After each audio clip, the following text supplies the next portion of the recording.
ఇంత ఒకటి నుంచి బతుకుతున్నా, నా ల్యాప్టాప్ నీ దగ్గర ఉందా? పెళ్ళ ఎన్ని సంవత్సరాలైంది, ఇంకా నీది నాదేంది, అంతా మనది. ఇప్పుడు చెప్పు, ఈ ల్యాప్టాప్ ఎవరిది? మనది. కార్తిక్, మన పర్స్ ఇవ్వవా? మన పర్సా? నీది నాది ఏదైనా ఇక్కడ నుంచి మనది కదా, సో మన పర్స్ ఇచ్చేసి. ఇది తేడా ఉందేంటి? కార్తిక్, మన ఫోన్ ఇవ్వవా? మన ఫోనా?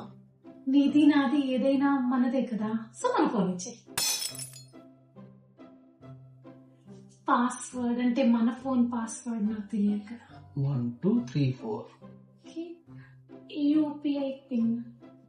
ఇది నా ఫోను, ఇది నీ ల్యాప్టాప్, ఇది నీ చెట్టు, ఇది నా ఐప్యాడ్, ఇది నీ జగ్గు, ఇది నా గ్లాసు. ఇక నీది నీదే, నాది నాదే, ఏది మనది కాదు, కాబోదు. మరి పొద్దునంతా మనదే అన్నా. బుద్ధి తక్కువయ్యి